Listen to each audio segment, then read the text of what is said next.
Right. Welcome everyone to today's Monash Cybersecurity Seminar. Today, we are very happy to welcome Dr. Stebila, who is an associate professor of cryptography in the Department of Combinatorics and Optimization at the University of Waterloo. His research focuses on improving the security of internet communication protocol and developing practical quantum-resistant cryptography. And he is also the leader of the Open Quantum Safe project, an open source software project for prototyping and evaluating quantum-resistant cryptography. And he holds an MSc from the University of Oxford and a PhD from the University of Waterloo. And today he will talk to us about using key encapsulation mechanisms for authentication. Thank you, Douglas. The scene is yours. Thanks very much, Mohammed. Hi, everyone. So thanks for inviting me. I'm pleased to be able to speak with you. Please feel free to ask questions as we're going along. I'm happy to have questions now. Sorry, Mohammed, can you remind me, we're about 50 minutes? Yeah, 50 minutes and then some Q&A. Great. Okay. Yes. So I'm going to talk a little bit about some approaches to using key encapsulation mechanisms for authentication rather than confidentiality, and why we might want to do that, and especially in the post-quantum setting. So I'm joining you from the University of Waterloo here in Canada. We're in the center of the Great Lakes, and we have a lot of work going on here in cybersecurity, privacy, and quantum computing, including cryptography. And so there's lots of work going on here by my colleagues at the University of Waterloo in cryptography. We have a specialization in post-quantum cryptography, and we're heavily involved in the NIST post-quantum standardization project, as well as a long history in elliptic curve cryptography and a variety of other areas in cryptography as well. So today I want to talk, I'm going to focus my discussion around a protocol that we created a couple of years ago called Chem TLS, which is a reimagining of the TLS 1.3 handshake for establishing secure connections that uses key encapsulations rather than digital signatures to get authentication. And the motivation for doing this is that in the post-quantum setting, this can reduce communication sizes because the sizes of the artifacts associated with post-quantum chems tend to be smaller than post-quantum signatures. And in some cases, this can remove computation costs as well.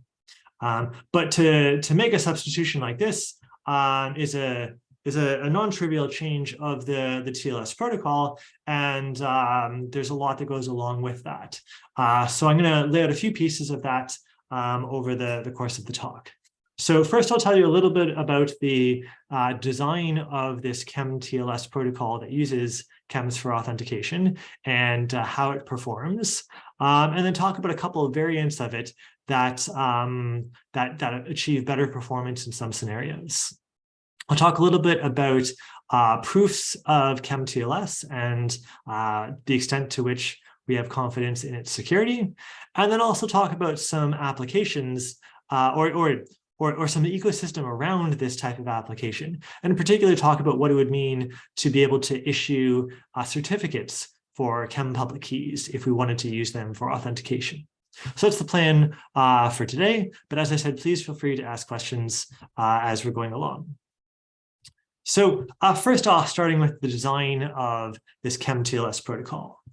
So we're within the realm of authenticated key exchange, two-party authenticated key exchange, where we have two parties that are trying to establish a shared secret over a public communication channel. And this is a well-studied problem, and there's a vast literature on authenticated key exchange protocols. It covers many different angles. There's various different security definitions that capture different adversarial powers.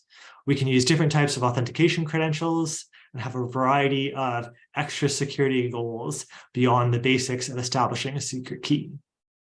There's also all kinds of extra functionality that's needed for real-world protocols. And so there's a really large ecosystem of authenticated key exchange literature. The main distinction I want to focus on in today's talk is the difference between explicit authentication and implicit authentication. So in explicit authentication, the communicating parties directly receive an assurance that they're talking to each other at the current time. So during the protocol, Alice receives an assurance that she really is talking to Bob right now. Contrast this with implicit authentication, where Alice, during the execution of the protocol, may only be assured that only Bob would be able to compute the shared secret, but she doesn't necessarily know that the other party on the end of the connection is Bob at the current moment. So she could be sending messages to someone other than Bob, but no one else would be able to decrypt those. So that's the difference between explicit authentication and implicit authentication. So the classic explicit authentication, explicitly authenticated key exchange protocol is signed Diffie-Hellman. So here in this slide here, we're seeing a mutually authenticated signed Diffie-Hellman protocol, where we're using a Diffie-Hellman key exchange to establish a shared secret. And in order to authenticate this session, Alice and Bob use long-term signature keys in order to authenticate the messages they send to each other, and thereby gain confidence that they really are establishing a shared secret with the intended party. So this is an explicitly authenticated protocol because by the time Alice and Bob accept their session keys down here at the bottom of the protocol, they have verified the signature of their peer, and they're confident that the peer really was participating in this communication session. Let's contrast this with an implicitly authenticated protocol, such as the double Diffie-Hellman protocol. So in this setting here, we're still going to use Diffie-Hellman for key exchange. In other words, there will still be an ephemeral Diffie-Hellman exchange to establish a shared secret for this particular session. But the long-term keys of Alice and Bob now are also Diffie-Hellman keys. In this case, a static Diffie-Hellman key that they establish in advance and then reuse across many sessions. And so when they do this key exchange, they'll actually establish two Diffie-Hellman shared secrets. The red one based on the ephemeral keys, and the blue one based on their long-term keys. And then they'll hash those two keys together to establish the final session key for this exchange. And this is implicitly authenticated because at the time that either party accepts the session key, say by the time that Alice accepts the key K here on the left-hand side, she does not yet have an assurance that really is Bob on the other end of the channel. She is assured that only Bob would be able to compute the shared secret. And if she uses this shared secret to encrypt application data, then only Bob would be able to read the application data because it depends on Bob's long-term secret key. But she doesn't yet know if that is actually the case, that Bob is actually active on this channel. So ideally, we would get explicit authentication all the time, but if we switch to implicit authentication, we may gain some benefits. And the motivation for switching it in the context of post-quantum cryptography is the problem that post-quantum signatures are bigger than we are used to for our traditional primitives based on elliptic curves or RSA. So in terms of the sizes of candidates that are available to us, here's a table showing the sizes of public keys and signatures for some traditional algorithms, RSA and elliptic curves, as well as a few post-quantum candidates. And you can see for the ones that have now been standardized, dilithium and Falcon, you can see that their public keys and signatures are much larger than the public keys and signatures of our traditional algorithms. There are some post-quantum algorithms out there that do have either small public keys or small signatures, but not necessarily both at the same time, and possibly have some other trade-offs. So if we were just to use post-quantum signatures, we would have a substantial increase in communication size. So the solution we've proposed in this protocol design is to use post-quantum KEMs, key encapsulation mechanisms, for authentication. Right. And I'll give you an explanation of why we'd want to do that in more detail in a couple of slides. But first, let me just make sure that we're familiar with the concept of a KEM. So a KEM, a key encapsulation mechanism, is an abstraction of a Diffie-Hellman key exchange. So we'll have three algorithms that are part of a KEM: a key generation algorithm that produces a public key and a secret key, an encapsulation algorithm that takes in the public key and, as a probabilistic algorithm, produces a ciphertext and a secret key K, and then a decapsulation algorithm that takes the secret key and the ciphertext and recovers the same secret key K that was produced during encapsulation. And we can use this as a replacement in some cases for Diffie-Hellman key exchange by having one party do the operations on the left-hand side, so produce a public key, transmit the public key, and the other side run the encapsulation algorithm to send the ciphertext back and allow both parties to compute the shared value K. So as I said, we might want to use this because in the post-quantum setting, KEMs have smaller communication sizes. So here's the table we saw before with the communication sizes of signature schemes, but now with KEMs at the bottom of the slide.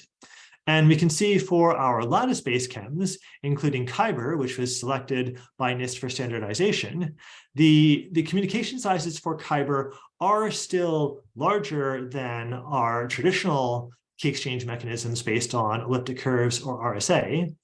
But comparing with the signature schemes, the KEMs do seem to have smaller communication sizes. Kyber's communication size for public key and ciphertext is substantially smaller than the corresponding lattice-based signature scheme dilithium. So if we could replace authentication via signatures with authentication via KEMs, we might save bandwidth. So that's the motivation for this whole line of work here. So I should say that certainly implicitly authenticated key exchange is not at all new, and there have been a variety of works in the literature and in practice, and several standardized Diffie-Hellman-based implicitly authenticated key exchange protocols at this point, including prominently things like Signal and Noise and WireGuard. So let me now show you the KEM TLS protocol. So this is our way of building a TLS-like handshake using KEMs for authentication. So I'll just focus on a few key parts of this protocol design. So first, we're going to use a KEM for ephemeral key exchange. So we'll replace the ephemeral Diffie-Hellman in TLS with a KEM. And that's a pretty obvious choice to do. That's just what you would do if you wanted post-quantum ephemeral key exchange. But the next thing we'll do is that we'll use a KEM for server-to-client authenticated key exchange. So in this setting here, the server has a long-term key pair, PKS and SKS, and this key pair is a KEM public key. The server obtains a certificate on that KEM public key and transmits that certificate to the client. And then to perform implicit authentication, what will happen is that the client will encapsulate against the server's KEM public key and transmit that ciphertext to the server, who has to successfully decapsulate that. And then the shared secret that came out of that decapsulation will be combined with the ephemeral key exchange shared secret in a key derivation function to actually produce the keys needed for the rest of the TLS channel. So keys for completing the handshake and keys for encrypting application data. So that's the main design of the KEM TLS protocol, but there's also a variant that allows mutual authentication as well for the client, but I've just shown you the simplified version here. So if you wanted to instantiate this protocol, sorry, I'm happy to take any questions at this point in time if there are any, so please feel free to go ahead. Yeah, I was going to ask a question. So this certificate on PKS, that's just the standard ones that we use today, or is there any difference to that? Right, so the certificate here on the server is KEM public key. So you would want to, in order to make this work in practice, you would want to use X509 certificates. And the certificate authority in this case would still be using a signature key in order to sign the server's certificate. It's just that the contents of the server's certificate, the public key inside the server's certificate, would be a KEM public key rather than a signature public key. Mm-hmm. Okay. Yeah. And we could still have a chain of certificates as well. So several intermediate certificates, if so desired, and those would all be signature-based certificates. Mm-hmm. It's only the endpoint, the server's final certificate, where the one change is that we have a KEM public key as the subject's public key. Yeah. Thank you. Okay. Any other questions at this point?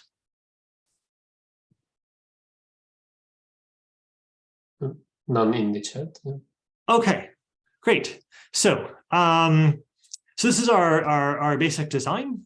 Now, if we're going to use this, of course, we have to plug some algorithms in here. And so we have a few choices for our algorithms here. We have actually four instances of public key algorithms here. We have a KEM that's being used for ephemeral key exchange, a KEM for authenticated key exchange, and signature schemes for any intermediate certificate authorities, as well as the root certificate authority. And in principle, we have the option to use different algorithms for each of these. There's no requirement that we have to use the same KEM for both choices or the same signature scheme in both cases.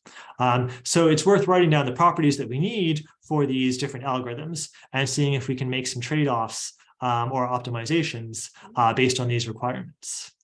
And so for our KEMs, in terms of security, we want them to have the standard security property, indistinguishability under chosen ciphertext attacks. Although for the KEM for ephemeral key exchange, we only need it to be secure against a single chosen ciphertext attack query. So that may allow for some optimizations in some case. And then in terms of qualities, we want these to have small public keys and small ciphertexts because we have to transmit both of these. For the signature schemes for the intermediate certificate authority, we again want small public keys and small signatures because we do have to transmit both the public key and signature of any intermediate certificate authorities. But when it comes to the root certificate authority, our primary focus is actually just on small signatures. We never need to transmit the root certificate authority's public key because it will be built into the trust store, the browser or the operating system of the communicating party.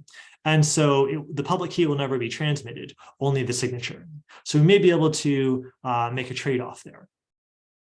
So we evaluated a few scenarios of these different algorithm combinations. Two scenarios that tried to absolutely minimize communication sizes with any available post-quantum algorithms, and two that focused on using kind of KEMs and signature schemes from the same family of assumptions.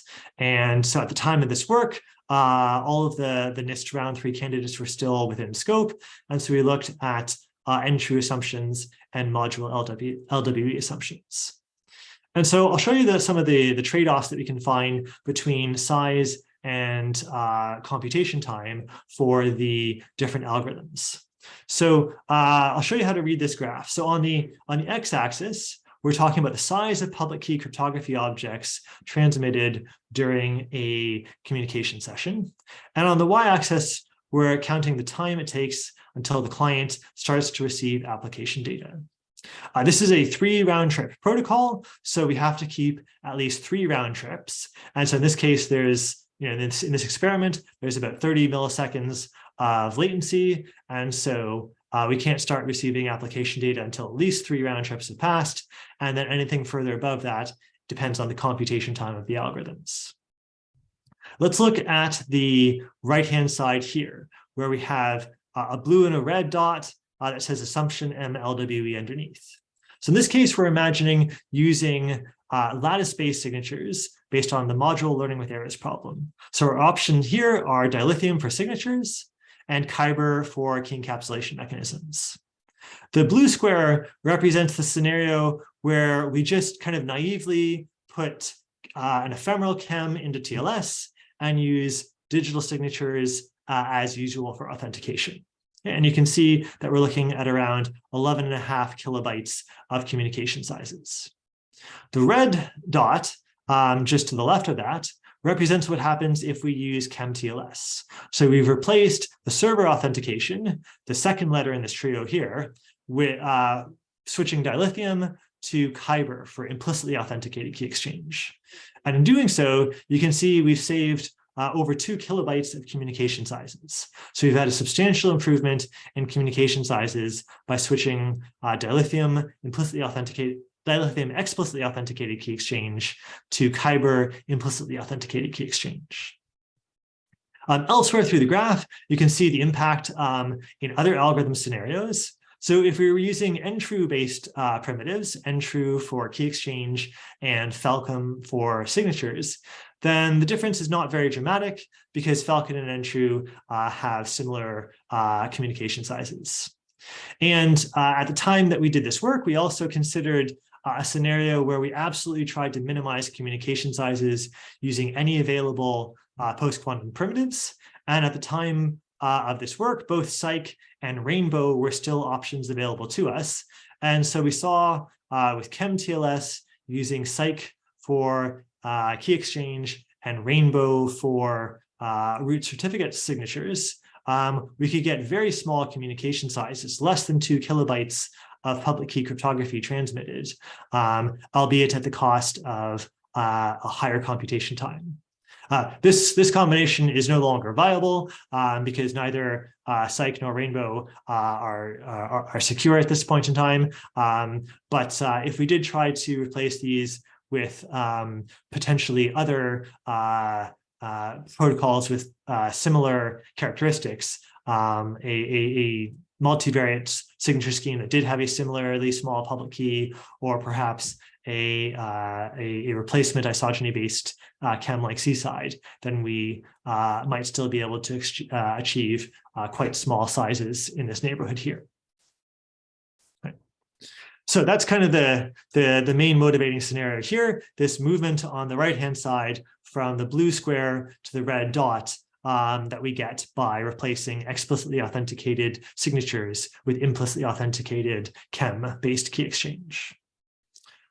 All right, so just to kind of summarize those benefits, if we do a sized optimized version of Chem TLS, we can really reduce communication sizes. And we can also choose to optimize for speed and substantially reduce the burden on server-side CPU operation. And we can do this at least in the server-only authenticated mode by without adding any extra round trips. And a nice side benefit of this as well is that we can reduce the size of the trusted code base because we basically have fewer algorithms in play. We don't have to worry about generating signatures on the server in order to sign the handshake. And so we have less code we need on the server and less code that needs to be audited. Now, I've shown you, what I've shown you so far focuses on the server authenticated version, but there's also a mutually authenticated version that has client authentication, where the client has a long-term public key and the server encapsulates against that to do implicit client authentication. So we do have a version of this, and it works as mostly as you might expect. It nicely preserves the client's confidentiality, so we don't lose, we don't leak information about the client's identity because the certificate will be transmitted encrypted. However, this does come at the cost of adding an extra round trip. So in a follow-up work, we also did a variant with pre-distributed public keys for pre-distributed clients, pre-distributed public keys from the server, which allows us to get faster client authentication. And in doing so, we're able to achieve client authenticated Chem TLS as well without any extra round trips. So all in all, we have 4 versions of this protocol. The 2 original versions that have server-only and mutual authentication, and a version with pre-distributed public keys, server-only and mutual authentication that allow for a little bit of an accelerated speed up. Okay, so those are the main protocol designs and their main characteristics. I'm going to move on to talking about the security properties in a moment. But before I do, I'm happy to take any further questions at this point.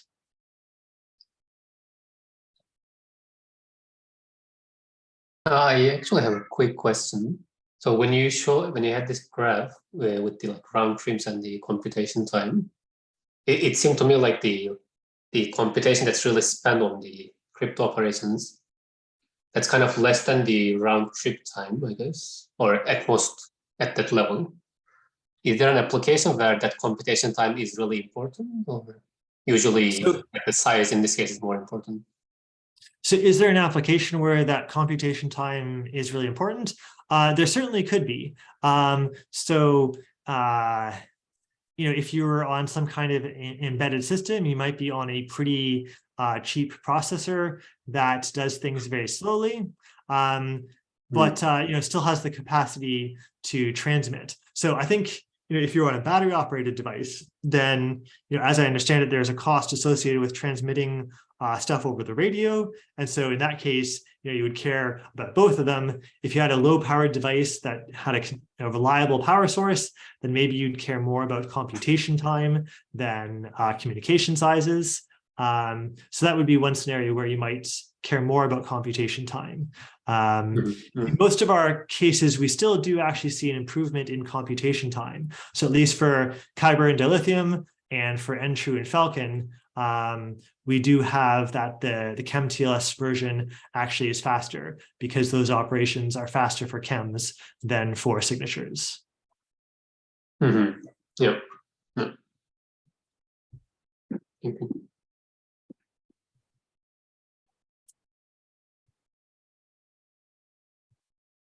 All right, so let me then talk a little bit about the security properties of these designs. So I'll talk about two different sets of proofs that we did, both manually and via formal verification. So the main security properties that we want in a protocol like this, well, certainly as an authenticated key exchange protocol, we want secure session keys and we want authentication. So secure session keys will be modeled as session key indistinguishability.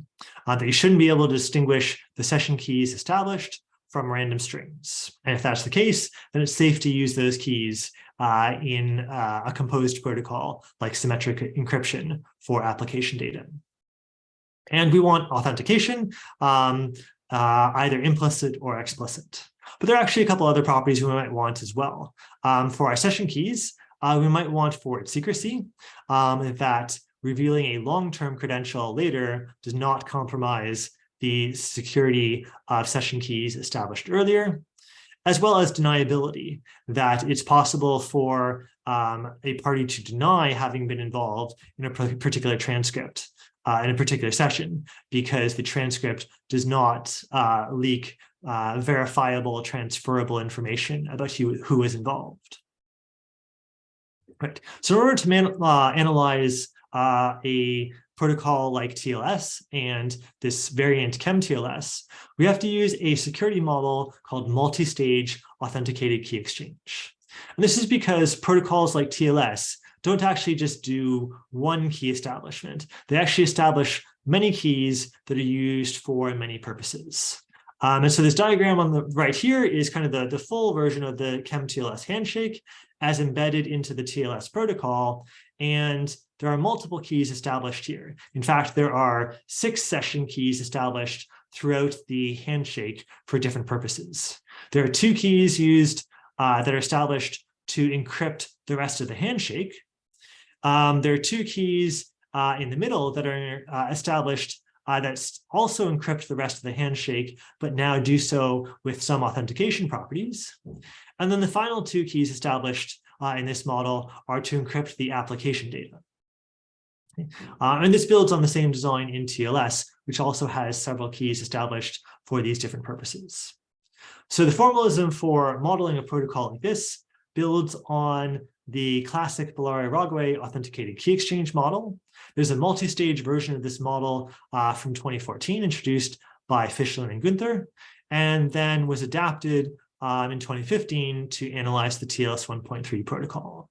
And since KEM TLS is meant to be a replacement for TLS 1.3, it's also the natural model that we should use for analyzing this protocol. Right. So let me talk about a few of the subtleties in the security properties established for this protocol. So first off, authentication. I hit on this point at the beginning of the talk, the difference between implicit authentication and explicit authentication.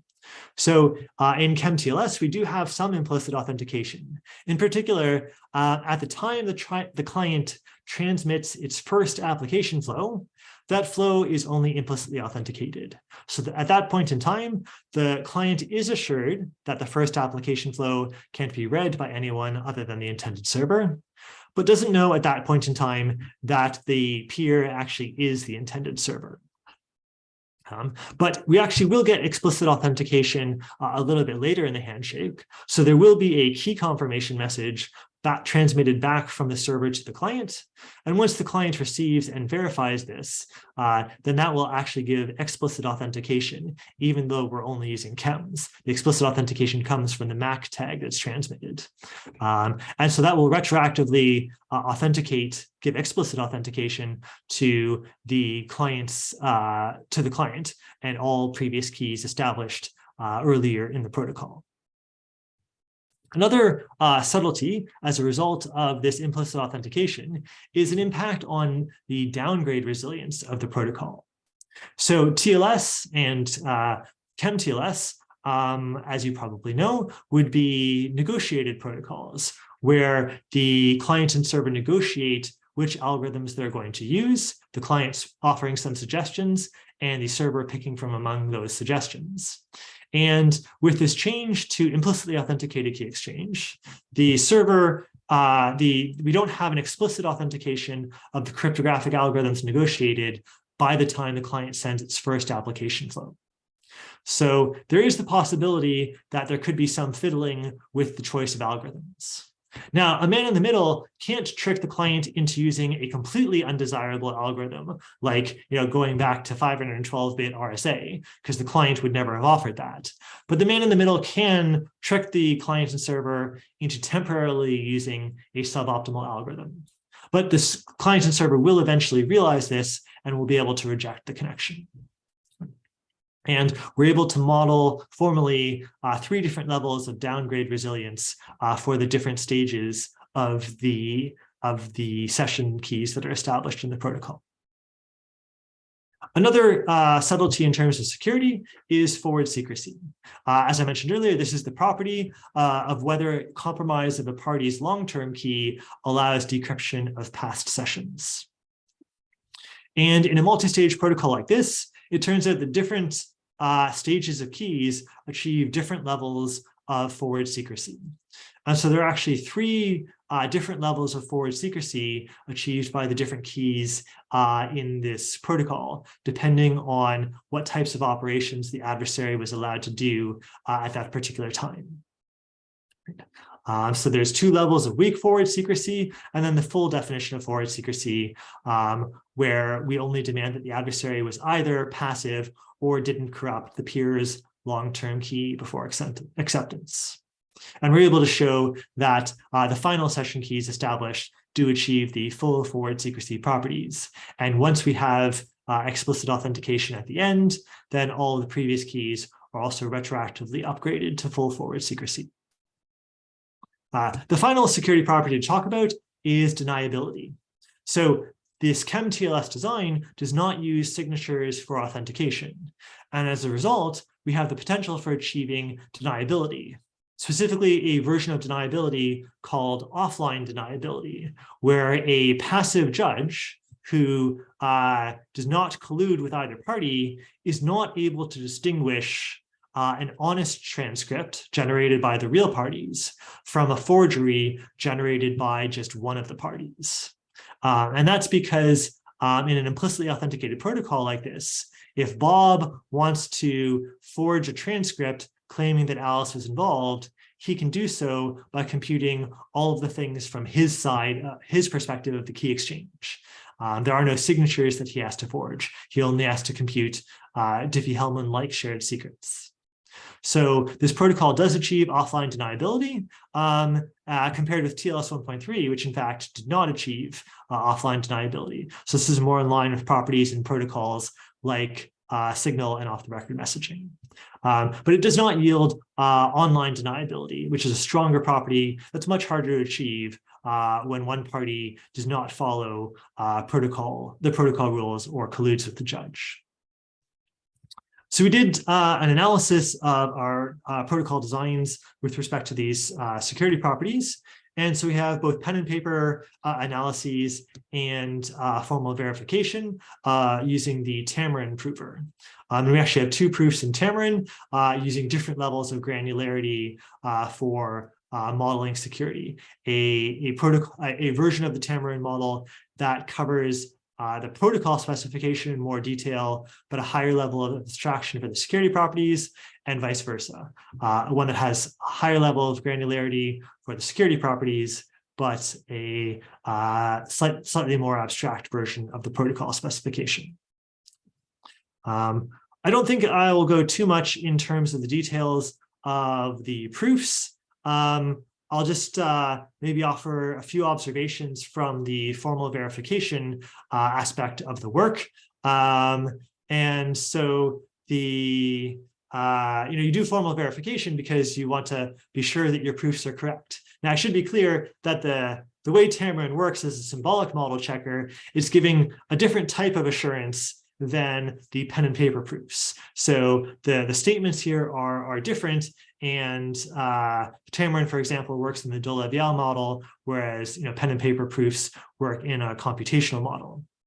But nonetheless, we can still gain some confidence from the formal verification. So we were able to gain a fairly high level of assurance in the protocol design by looking at from these multiple perspectives, and in particular by looking at using formal verification, we're actually able to capture potential interactions between the protocol variants as well. When you do the pen and paper proofs, you kind of do one variant of the protocol at a time in your proof, and you kind of do these proofs separately, and then you hope that there is nothing that goes wrong when you put all four of these together. Because in practice, of course, a server is going to be running in different modes with different clients, with the same keys, with the same long-term keys. And so you do have to worry about potential interactions, between these variants. And with Tamarin, we're able to have all four variants running at once and have the model checker looking for problems when all four variants are running at once. Okay. And we actually did find a few mistakes in the pen and paper proofs using the formal verification. So we found a few minor bugs in an earlier piece of Tamarin work on TLS 1.3, and we also found a couple of very minor bugs in the security properties stated in the pen and paper proofs. And the flavor of these bugs was something like saying, key number 3 in this variant at this stage has forward secrecy level 2, when in fact it had forward secrecy level 1. So there are a couple of minor bugs like that, which the formal verification process correctly identified. All right, so I'm going to move on to the last topic here, but before I do, are there any questions about the security properties of the proofs at this point?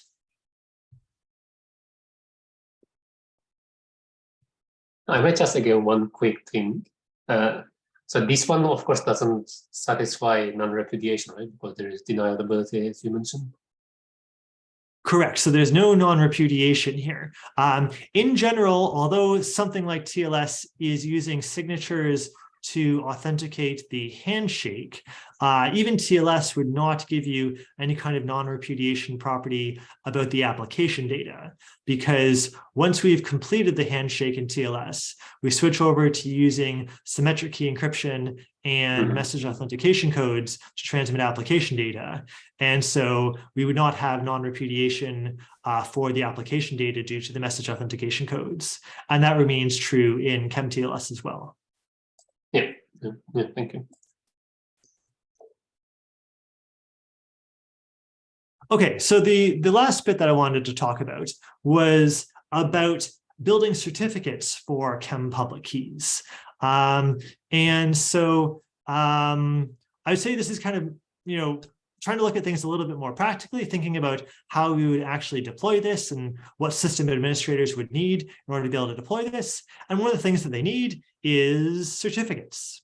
So if we think about how the life cycle of certificates, generally the requester, a server operator, generates a key and they request a certificate from a certificate authority who then does some kind of verification of the certificate request and the identity of the requester.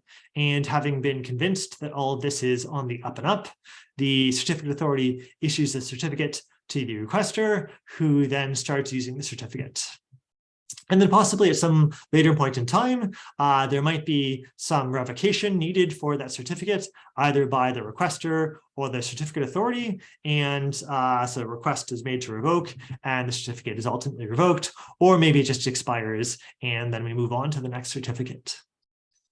Now, I want to focus on this third step here, where the certificate authority verifies the certificate request.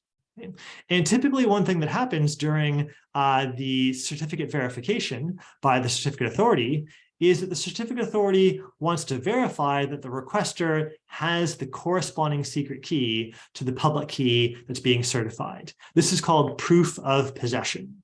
Certificate authorities don't want to issue certificates to someone who doesn't have the corresponding secret key. Even though it may not seem entirely bad if you do, because if you give someone a certificate for a public key and they don't have the secret key, well, can they really do anything bad with it? Well, maybe. They can certainly start to do a little bit of nonsense. If you manage to get a certificate from a big certificate authority and the public key was for Microsoft's software update certificate, that would still look pretty bad for the certificate authority, even if you couldn't directly make use of the public key certificate to impersonate Microsoft. There would still have been a breakdown in security. And so if we're going to have KEM-based certificates, then we need to also be able to achieve KEM proof of possession, that the requester can demonstrate they have the secret key corresponding to the public key. So in general, how do we do this at present in the X509 PKI for signatures? Well, the requester has a few options to prove possession of the corresponding secret key. There's an interactive challenge response protocol, but that's a little bit problematic or unsatisfactory because it is interactive. So an alternative would be for the certificate authority to send the certificate back encrypted under the public key. And so only if you have the public key can you actually recover the certificate. This is possible, but it kind of imposes some weird confidentiality requirements on the certificate issuance process. So we'd want to avoid that as well. The preferred technique, and what we primarily use for signature-based certificates, is a non-interactive certificate signing request, where the requester uses the signature key to sign a request, and that demonstrates to the certificate authority that they hold the secret key corresponding to the public key being certified. This works okay for signature schemes, but it won't work for public key encryption or key encapsulation mechanisms because they're not signature schemes.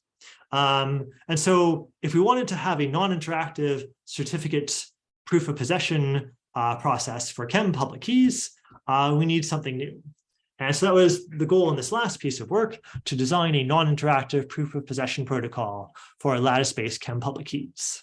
And we want to do this so that we can have the same certificate lifecycle for KEM certificates to enable KEM TLS. And when I say lattice-based here, our solutions apply both to plain LWE and module LWE schemes like FrodoKEM or Kyber. So if we were approaching this problem, the natural approach for providing a non-interactive proof of possession for a lattice-based KEM public key would be a zero-knowledge proof of knowledge.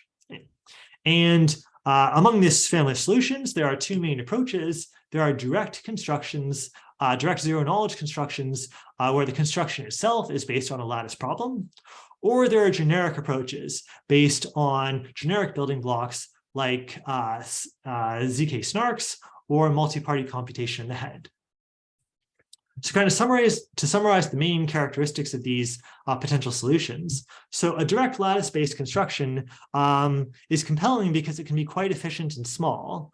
But one of the main problems of this is that it requires embedding the target KEM parameters into a larger lattice instance, because we will need the lattice parameters used in the zero-knowledge construction to be able to fit the lattice parameters of the key being certified. So they'll need to be larger, and in general, we need to select these larger parameters by going outside of the existing standards. On the generic approaches sides, we could try ZK snarks, but these are somewhat efficient, but they're not as small as direct constructions. Or you could try multi-party computation in the head, which generally produces much larger proofs. But one of the main benefits here is that it requires only symmetric primitives and doesn't require embedding in another lattice problem. So we don't need new lattice parameters. So we came up with an approach that we call proof of possession via verifiable generation, where we're able to generate the key and the proof at the same time. Okay. So I'll very briefly tell you about how this works for Frodo KEM, because it's a fairly simple to understand protocol. So in Frodo, we're working in plain LWE. So we have a public matrix A, and then two secret values S and E. And the entries of S and E are chosen from a relatively small noise distribution. And then the public key is the result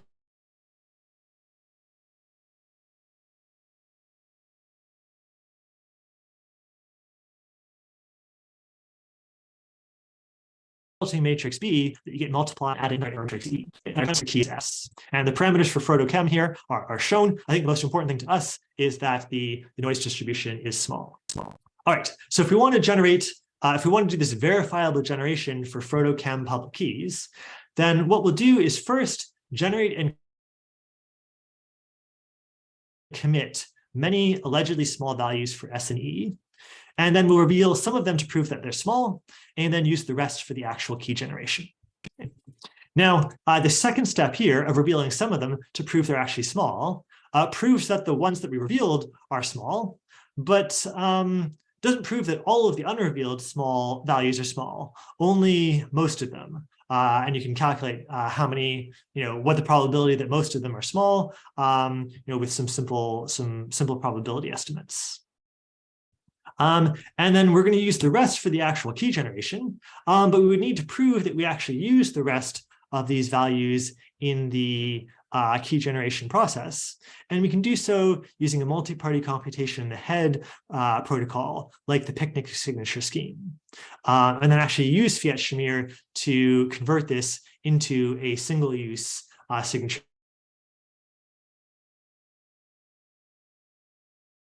scheme. So I won't be able to go through many of the details here, but I've kind of I give a little bit more detail on this interactive protocol for verifiable generation. We're able to make it small. So let me just make one observation on this. In this process here, I said that we're going to reveal some of the values to prove they're small, but that this didn't prove that all of the unrevealed values are small, only most of them with high probability. However, for both Frodo and Kyber, we're able to prove a lemma upper bounding the probability that there exists a second solution with mostly small values. And so by choosing the parameters appropriately, we can ensure that with cryptographically small or cryptographically high probability, no other small secret key exists. And so if you prove possession of a mostly small solution, that ends up proving possession of the true key. And to just kind of summarize the performance we get with this approach, we're able to get fairly small proofs with fairly good runtimes. So on the x-axis here, we're seeing a trade-off between various instantiations of this with different parameters for the multi-party computation in the head. And then we have the proof size on the left axis with blue dots, and the runtime on the right axis with the green and red elements. And we can get fairly small proofs. For Kyber, for example, we're able to get proofs that are down to 30 kilobytes or smaller even, with fairly reasonable computation times. So for example, we can get a 33 kilobyte proof with sub second times, and if we want extremely small proofs, 17 kilobytes for about 4 seconds of computation. This wouldn't be great as a signature scheme, but it's still okay for a certificate signing request because we only have to transmit those once. And in this approach here, we're actually able to achieve the quite small proofs of verifiable generation that are competitive with the best proofs of knowledge for Kyber keys, even if we use optimized techniques, zero knowledge proofs based on learning with errors directly. So we are still competitive with those approaches. So just to summarize that approach, I'm sorry I had to go through that a little bit quickly, but this verifiable generation approach with multi-party computation ahead can yield reasonable proof sizes and runtimes for lattice-based chems, and our smallest sizes are competitive even with direct lattice-based constructions without needing to embed the problem in a larger lattice instance with different parameters. And this is order of magnitude smaller than previous multi-party computation ahead approaches. So just to wrap up, I've talked about using key encapsulation mechanisms for authentication.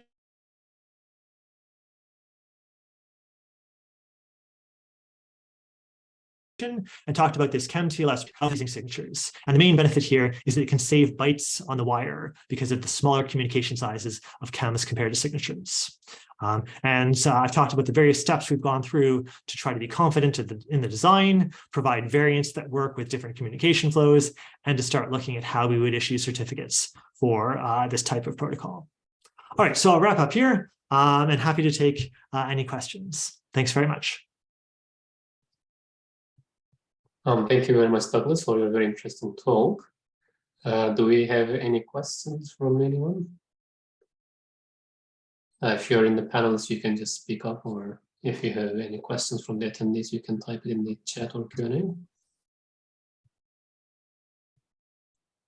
I'll actually start off while the others think about it. Could you go back to this slide where you have the proof sizes? Sure. If I knew actually that this third part was coming, I would not have interrupted you. This is the part that's quite something that I'm interested in. Do you know what are these references, like this 34, 50? Yes, sorry, I know that's not very helpful. This is coming from the paper. So the reference for the paper is, if you go to my website, or or if you search. Or the most efficient one, let's say 53. Yeah, so 2022-703. So these are ordered by time. I cannot, off the top of my head, tell you what 53 is. That's okay. Yeah, I was just thinking in case you know. I think it's from last year. I'd have to look it up. I'm sorry, but I can't off the top of my head. That's okay. That's okay. So I'm actually curious because your approach seemed quite, and I'm not an expert in MPC in the head, but it seems very similar to MPC in the head. What's the difference? So it is an MPC in the head protocol. So it is like so the number of parties in the head here is tau, and we have kind of a you can tune the number of parties in the head that you're using, and you. Following the standard MPC in the head approach, you reveal all but one of those parties' computations in order to prove that you were carrying out the corresponding phases of the protocol correctly. And then you repeat that many times and you fiat shamir all of it together in order to make it non-interactive. So it is a standard multi-party computation head approach. I think the distinction here is that we're using it as part of the key generation procedure to be confident, to provide a proof of having followed the key generation procedure mostly faithfully. Mm-hmm. So it's kind of like tailored to your key generation setting, right? Yeah, exactly. Mm-hmm. And can I also ask about these, what's this regime 1 and regime 2? Sure. So we found it really hard to kind of meaningfully compare the sizes of different zero knowledge proofs from the literature, because there aren't, people sometimes give asymptotic formulas or they don't have software or whatever, so it's really hard. But we did notice two families of parameters that came up a lot, which we ended up calling regime 1 and regime 2. And let me just pull those up for you from the paper so that you can actually see them. One of them was a Gaussian distribution, I think, and one of them was a trinary distribution. If you give me just 1 second, I will pull up the paper so you can see that. So you can see my web browser page here. Yeah. So regime 1 had a 32-bit modulus with 2,000 secret entries and a ternary secret. And the other one had a 61-bit modulus, I guess possibly for the FHE type setting, with 4,000 secrets and binary secrets. Okay. So this is kind of like when we do this AS plus E. So this Q is for that expression. Yes, and these are the exactly. dimensions and the distributions. Yeah.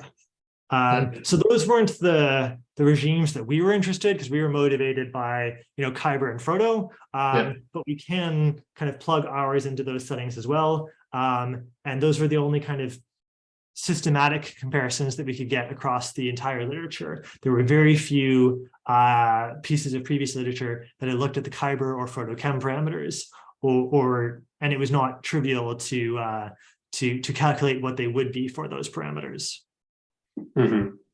Yeah. There's a question in Q&A from Foxing Wang. Yeah, so the question is, so this proof of verifiable generation is indeed a verifiable random function. That's a good question. So I'd have to check the precise definition of a VRF. I guess a VRF, yeah, it might be a VRF. So in a VRF, you would have one input supplied by the,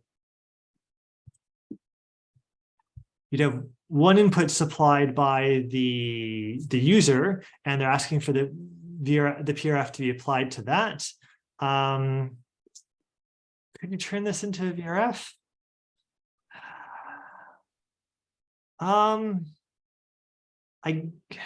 Maybe. I think it would be like a one-time VRF, though. I'm not sure you'd be able to run this many times, because we can only, because we're doing this with the Fiat Shamir transform, that's the only place we have to incorporate any kind of challenge.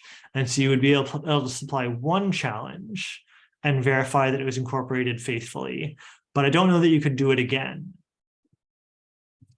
Yeah, we actually have some works on that, and it could possibly be, but as you mentioned, there are kind of certain subtleties. We want uniqueness in the VRF setting, so we should not allow the evaluator to choose the error. So you need kind of fixed error in advance, and you need to kind of prove this and so on. So it's a bit complicated, but it is possible. I guess. Yeah. Okay. Yeah, very interesting. All right. Unless there, Ron, did you want to ask a question? Yes. Thank you, Douglas, for the nice talk. Thanks, I Ron. was wondering also about the last topic with the verifiable generation. So are you with your verifiable generation? Are you saying that you have a stronger kind of security property than the proof of knowledge of secret key, or? No, so I would say it is, so for our application, where we're really focused on certificate signing requests, this verifiable generation would be a sufficient property to get the proof of possession we want for certificate signing requests. Is it as strong as proof of knowledge? Not quite, because here we're kind of assuming that there is a honestly generated key, and we're saying that I can't give a second proof that I know that I possess that key without being the one who generated it. So it's not proving that the original key was well-formed. It's just saying if there was a key that was well-formed, then an adversary can't generate a proof for that without knowing it. So I think that's a little bit different than a proof of knowledge of a secret key, because that would prove that it is well-formed. Yeah, and perhaps that might be kind of like one of the advantages compared to prior MPC in the head. They may have needed to prove that, and they may have not started from a kind of like honestly generated key. So they may need to prove this as well.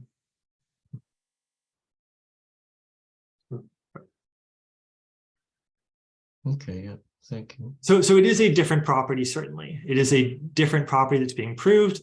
It's not a proof of knowledge. It suffices for our purposes, though. Yeah, so I'd say that these aren't directly. Sorry, go ahead. Sorry, yeah. But would the proof of knowledge of the secret key also suffice for your? Yes, the proof of knowledge of the secret key would also suffice. I guess the point is that maybe I didn't make very clearly is that the existing proof of knowledge techniques aren't entirely satisfactory. So if we use MPC in the head, the existing MPC in the head approaches, if you just do it completely generically, are much larger. Or if you do a lattice instance, well, you can get good sizes, but it takes some skill to select the lattice parameters properly, because you need to select the lattice parameters for the zero knowledge proof separately from the Kyber parameters. And so here we're kind of able to use the generic MPC approach, which doesn't require very much care in selecting the parameters, but because it's a specialized construction, still able to achieve fairly reasonable sizes and computation costs. Okay, yeah, because it looks like with the last reference, 53, the size is comparable to what you obtained. Yeah, so the sizes can be comparable, but this is like highly tuned. This is with tuned lattice parameters. Right. Okay. All right. Thank you. And I guess I could look up now what 53 is, because I do have the file open. 53. What's 53? 53. So this is, actually, you know what? Probably this is a different number in here. Sorry about that. It's 54 in this paper. Yeah, so this is just from earlier this year. A paper by Lubchevsky, Nguyen, and Fancon. Yep.